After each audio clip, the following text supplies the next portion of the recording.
¿Qué tal, chicos? Buenas tardes. Pues primero que nada, mandarles un saludo y espero que todo esté bien ahí en casa, que se esté respetando la cuarentena, que su familia se encuentre con perfecta salud y demás. Estamos pasando pues por un periodo de cuarentena a causa de lo que viene siendo el coronavirus, que cuando ya retomemos las clases pues también valdría la pena hablar acerca de las repercusiones económicas que todo esto va a tener, ¿no? Como les dije antes de salir de clases, la economía ya está globalizada, ya está conectada entre sí y lo que pasa en un lugar nos afecta a varios lugares, tal y como les mencioné, que eventualmente nos iba a alcanzar esta cuestión del coronavirus y además de ser una emergencia pues de salubridad, pues va a haber muchas repercusiones económicas. Pues ya lo pudieron haber visto, ya cerraron varias empresas por cuestiones de salud, ¿no? También hay que procurar esto, primero está la salud antes que la economía, ¿no? Sin embargo, en vista de la cuarentena y de que al menos ya se prorrogó, ya se prolongó 10 días más lo que vendría siendo este periodo, y para prevenir en caso de que se prolongue más y también para que nosotros no nos atrasemos tanto, pues el Instituto José Vasconcelos tomó la decisión de comenzar a utilizar otras estrategias para que ustedes no se vean perjudicados en lo que viene siendo las temáticas, ¿no? Nosotros ya vamos a comenzar a aperturar lo que vendría siendo unos blogs y quizás más adelante plataformas. Momentáneamente yo me voy a estar movilizando por medio de un blog. Con respecto a esto, pues yo voy a comenzar a grabar mis videos desde antes para que ahí estén. Sin embargo, tengo entendido de que pues estas 2 semanas se están contemplado como si fueran las de Semana Santa. Sin embargo, pues yo voy a estar subiendo materiales para adelantar, también para que no se atrasen más de lo que ya nos atrasó un poquito la cuarentena. Pues sin más por el momento de toda esta explicación, pues voy a comenzar con lo que vendría siendo el primer tema que nos correspondía. En sí, ¿qué es lo que vendría siendo el bloque 2? El bloque 2 íbamos a comenzar a ver modelos económicos. Íbamos a ver a los presidentes de México del siglo XX y los modelos económicos que utilizaron. De manera general, pues sí va a estar un poquito, vamos a recordar un poquito lo que vendría siendo historia del siglo XX, que se vio el año pasado, pero no solo por cuestiones históricas, sino que también vamos a abarcar cuestiones económicas, pues la asignatura sí lo amerita. Sin embargo, la parte histórica es muy importante, el contexto histórico de lo que todo estaba pasando en ese momento es muy importante, es muy determinante para ciertas decisiones económicas, como por ejemplo ahorita, ¿no? Ahorita nosotros estamos viviendo, estamos siendo parte de la historia de lo que viene siendo el coronavirus. Va a ser un evento histórico más adelante, pero también, como ya les dije, se relaciona con la economía. Entonces eso vamos a estar viendo estos días, estas grabaciones que voy a estar mandando. Y el día de hoy vamos a ver dos modelos de golpe, que uno se llama modelo de desarrollo hacia afuera y tenemos su contraparte que se llama modelo de desarrollo hacia adentro. Los voy a poner un poquito en contexto. El modelo de desarrollo hacia afuera lo implementó Porfirio Díaz.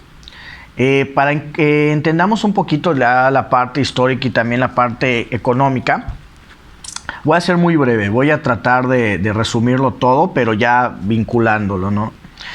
Pues bueno, cuando México se independizó de España, se dividió en dos ideologías, los conservadores y los liberales. Los conservadores se les llaman así porque ellos querían conservar los valores de la iglesia, los valores de la familia. Querían conservar también el poder político, económico, social, de todo. Por eso se les dio este nombre de conservadores. Hasta la fecha sigue existiendo los conservadores, ¿no? Pero ahorita se basan más en el poder, no tanto, sí también buscan querer el poder de vez en cuando. Por ejemplo, el partido PAN es un partido conservador, pero pues hay personas que no están involucradas en política, pero siguen siendo conservadores, que pues quieren que se conserve la parte de los valores religiosos, los valores de la familia, etcétera, ¿no? La otra ideología en la que se dividió el país fueron los liberales. Se les dice liberales porque ellos buscan liberar al hombre en cuerpo, alma y conocimiento y mente y demás, ¿no? Son los que por lo general luchan porque se cumplan la mayoría de los derechos humanos. ¿Qué pasó? México, cuando se independizó, no tuvo una estructura económica estable. ¿Por qué? Porque habían conservadores y liberales extremistas que se estaban peleando el poder. Así que prácticamente México, desde que se hizo independiente, estaba como que un poquito destinado al fracaso. ¿Por qué? Porque entraba un presidente conservador y los liberales ya se movilizaban y hacían golpes armados, y entraba un presidente liberal. Este presidente liberal hacía 1, 2, 3 años y venían otra vez los conservadores, hacían un golpe armado y sacaban al presidente liberal. Y así estuvimos casi 60 años. Entonces, por tanta guerra, en realidad el país no tuvo una estructura económica. Todavía seguíamos en el feudalismo, pero pues realmente ya éramos libres, ya nos habíamos quitado a los españoles, pero en que nos pusimos a pelear entre nosotros mismos, eso nos dio mucho en la torre en lo que viene a ser la economía. Es más, se los puedo poner así de fácil, éramos más estables cuando estaban los españoles, a cuando se fueron y nos comenzamos a matar entre nosotros, pues eso, nuestra economía vino de picada, ¿no? Y no solo eso, por lo mismo que no nos poníamos de acuerdo entre nosotros y pues había mucho conflicto armado, países extranjeros a cada rato aprovechaban y nos intentaban conquistar. Entre tanto conflicto fue cuando Estados Unidos nos invadió y nos quitó territorios, por lo mismo que veían el desorden que había en México. Francia intentó hacer lo mismo en 2 ocasiones, la Guerra de los Pasteles, y luego nos impuso durante 3 años al emperador Maximiliano de Habsburgo. Pero todo eso se debió a cabo por el conflicto entre conservadores y liberales. Ahora bien, ¿qué es lo que pasa? Luego entra un personaje que conocemos como Porfirio Díaz, el general Porfirio Díaz. ¿Qué tiene de emblemático este señor? Pues lo conocemos porque nos han vendido que ha sido un dictador. Definitivamente fue un dictador que se quedó en el poder durante 31 años, 30 años y meses, ¿no? Pero ¿cómo es que después de 60 años aproximadamente de conflictos, este señor llega al poder y dejan que se quede tanto tiempo? Pues pasó lo siguiente: entre tanto conflicto, el último conflicto, guerra civil importante antes de Porfirio Díaz fue la guerra de Reforma, que se seguían peleando los liberales y conservadores. Benito Juárez termina ganando. Benito Juárez era el líder liberal, era muy extremista, también eso cabe recalcar. Queda en el poder. Luego le hace un fraude electoral a Porfirio Díaz, no voy a indagar tanto en eso. Luego Porfirio Díaz le hace un golpe armado y se queda en el poder. ¿Por qué este señor logra quedarse 30 años? Pasa lo siguiente: Porfirio Díaz tenía muy buena relación con los conservadores porque él durante mucho tiempo estaba muy pegado a la iglesia, incluso había estudiado para tener una carrera eclesiástica. Conoció a Benito Juárez, le gustó la forma de pensar de los liberales y se cambió de bando. Y luego comenzó a estudiar Derecho, pero por los diferentes eventos del país, pues decide volverse soldado. También ya tenía un poquito de experiencia en esto, pero pues comienza a luchar a favor de Benito Juárez durante mucho tiempo. Cuando Benito Juárez gana la guerra de Reforma, era muy extremista y comienza a matar o querer dar la orden de matar a varios conservadores. Y pues Porfirio Díaz no acataba esta orden y digamos que los escondía o los ayudaba a escapar, y eso reforzó su unión de Porfirio Díaz con los conservadores. Y aparte que tenía amistad con los liberales, y aparte que tenía amistad con varios soldados, ¿no? Llega al poder y pues es esto: nadie le dijo nada porque tenía buena relación con conservadores, tenía buena relación con liberales y también tenía a bastantes soldados a su favor.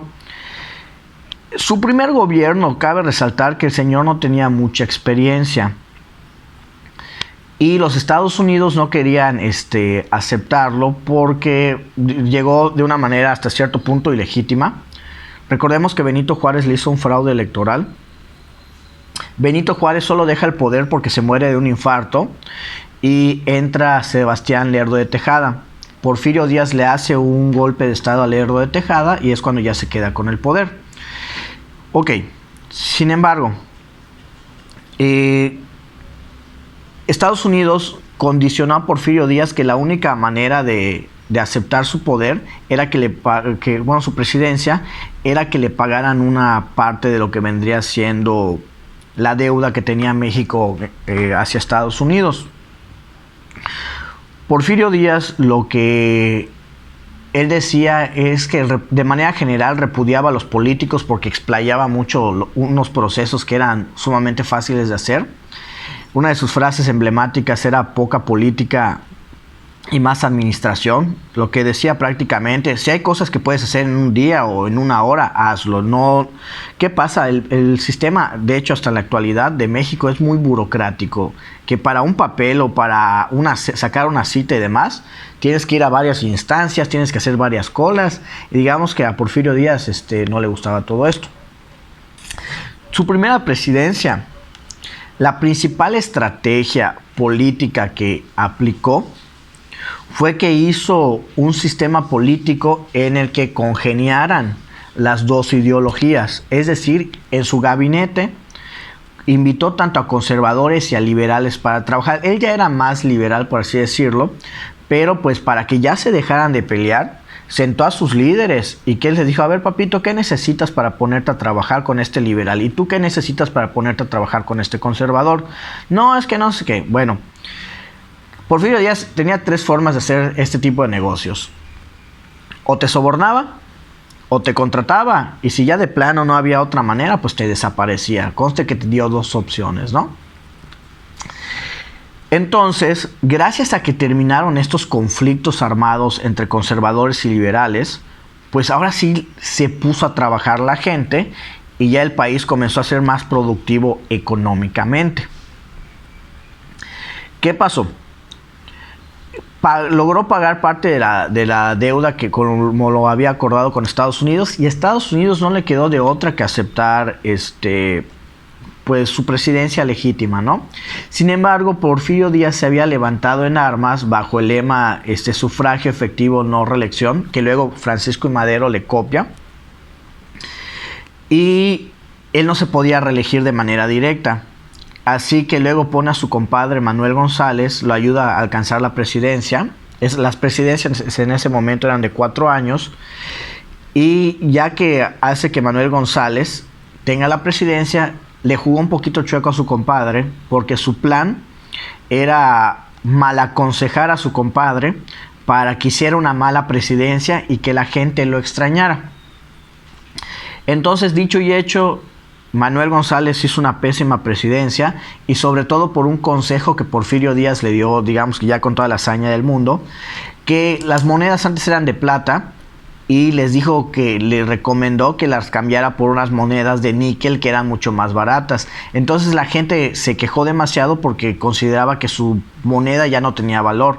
En cambio, teniendo la plata, pues dices, bueno, es plata, si mi moneda deja de valer, pues la fundo y la vendo en otra forma, ¿no? Sin embargo, esta decisión molestó mucho y lo comenzaron a comparar mucho con Porfirio Díaz, y su plan resultó. Al final, Porfirio Díaz se vuelve a proponer como presidente y pues termina ganando, ¿no? Solo que durante esos 4 años que Porfirio Díaz no estuvo en la presidencia, comenzó a planear ya cómo quedarse de una manera un poquito más definitiva. Sin embargo, estas estrategias que ya utilizó para administrar México tuvo varias ventajas económicas para el país. Acá es cuando ya comienza lo que viene siendo el modelo de desarrollo hacia afuera. Les digo, voy a intentar ser un poquito breve con respecto a esto. Ya tenía su primera estrategia que ya estaba dando resultados, que era que se pongan a trabajar los conservadores y liberales. Eso ya estaba trabajando bastante bien. De hecho, el tiempo en que Porfirio Díaz estuvo en la presidencia no hubieron tantos conflictos armados, o los conflictos eran muy mínimos, o sea, muy bajos. ya el país, después de 60 años, estuvo en paz. De hecho, el periodo de presidencia de Porfirio Díaz también se le conoce como la paz porfiriana, porque sí fue muy a la fuerza de que Porfirio Díaz, si no te acatabas a sus órdenes, te encarcelaba, te desaparecía, y otras estrategias más, ¿no? Pero prácticamente el país estuvo en paz, y el no estar en guerra, eso hizo que la economía pues se elevara un poquito, ¿no? Pero ahora bien, vamos a hablar de lo que viene siendo el modelo de desarrollo hacia afuera. México siempre ha tenido muchísimos recursos naturales. ¿Qué pasa?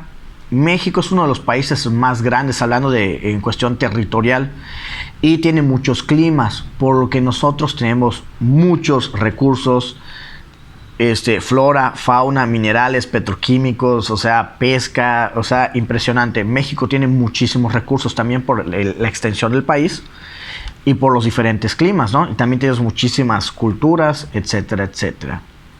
¿Qué pasaba? Era una realidad que todavía nuestra economía estaba muy atrasada, independientemente de que ya las guerras habían terminado, seguíamos muy atrasados. ¿Y qué es lo que había pasado en Europa? En Europa, casi un siglo atrás, comenzó lo que conocemos como la Revolución Industrial, que yo ya les hablé acerca de esto, ¿no? Que con eso también parte lo que viene siendo el capitalismo. Pues todo eso no había llegado a México. Nosotros estábamos todavía en el feudalismo. También algo muy importante que no mencioné, pero lo menciono. Cuando Francia nos envía a Maximiliano de Habsburgo, Benito Juárez lo logra vencer y da la orden de que lo fusilen. Varios países europeos le escribieron a Benito Juárez que no lo fusilen, que lo regresaran a su casa, porque en Europa todavía habían las monarquías, era muy común, y entre monarcas se cuidaban entre sí. Estados Unidos le dijo a Benito Juárez: a mí me vale gorro Europa, hay que sacar a los europeos de acá, y terminan fusilando a Maximiliano. Lo que hace que todos corten relación con México porque nos veían como unos salvajes. Retomo el porfiriato. ¿Qué es lo que pasó? Porfirio Díaz comenzó a hablar con los líderes europeos para retomar estas relaciones. Porque ¿qué pasaba? A pesar de que teníamos muchísimos recursos naturales, la realidad es que no teníamos la maquinaria para comenzar a explotar todo esto. Entonces, ¿qué es lo que hizo Porfirio Díaz? ¿Por qué quería retomar relaciones con los europeos? Principalmente Francia, Inglaterra, Alemania, también España por ahí. Ellos tenían la maquinaria. España no tanto, pero los que estaban muy avanzados en su revolución industrial era Alemania, Inglaterra y Francia, sobre todo porque en Francia y en Inglaterra fue donde comenzó todo esto. Porfirio Díaz se acerca a ellos, restablecen las relaciones, y Porfirio Díaz le dice: ¿sabes qué? Nosotros no tenemos dinero. No tenemos el dinero para poner la infraestructura.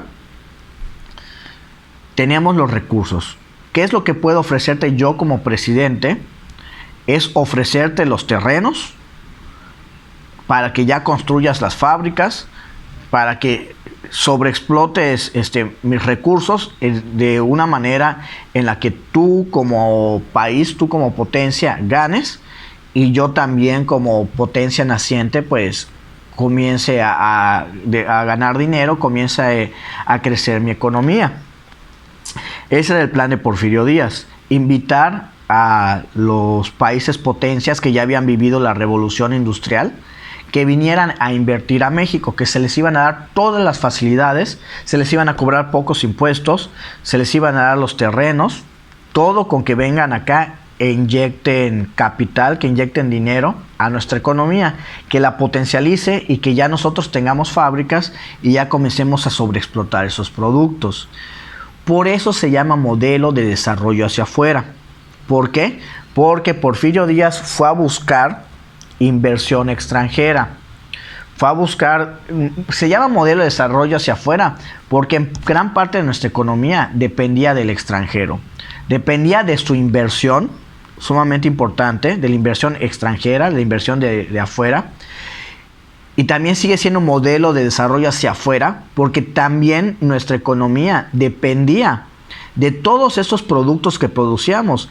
dependíamos también de la cantidad de estos productos que se vendían al extranjero. Obviamente nos vendíamos a nosotros mismos, pero también vendíamos mucho al extranjero. Por eso es modelo hacia afuera. Atrajimos inversión extranjera, pero también vendíamos al extranjero para tener dinero, ¿no? Porfirio Díaz pues puso en marcha este plan y dio resultados. La economía comenzó a tener resultados. México comenzó a vivir su revolución industrial gracias al porfiriato. Ya existían cosas como ferrocarriles y telégrafos, sin embargo eran muy pocos, pero Porfirio Díaz dijo, ¿saben qué? Necesitamos carreteras, necesitamos más vías ferroviarias, también necesitamos telégrafos. ¿Por qué? Porque vamos a comenzar a transportar infinidad de productos. Así que ya existían, pero ¿qué es lo que pasó en el porfiriato? Que se potencializó, es decir, se hicieron miles y miles de redes para telégrafo y miles de kilómetros para vías ferroviarias que hasta la fecha existen. ¿Por qué? Para facilitar a las empresas el transporte de estos productos. Entonces, durante el porfiriato y su modelo hacia afuera, llegó lo que viene siendo la revolución industrial a México, ¿no? Durante muchos, les voy a decir ventajas y desventajas, porque también hay varias desventajas muy importantes, por eso se terminó sacando a Porfirio Díaz del poder. Las ventajas económicas que trajo este modelo hacia afuera fue uno, que pues se trajo la revolución industrial y que México se actualizó. Eso es muy importante. Segundo, durante mucho tiempo siempre le veníamos debiendo a muchos países, siempre estábamos en números rojos. Durante el porfiriato se lograron pagar las deudas. Y no solo eso, si ya de números rojos también pasamos a números verdes. Estoy haciendo una analogía de lo que es la actualidad, ¿no? Cuando checas tu cuenta bancaria. ¿Qué quiere decir esto? Que México ya tenía hasta dinero ahorrado, cosa que jamás había hecho y cosa que también hasta la fecha seguimos en números rojos, ¿no? El peso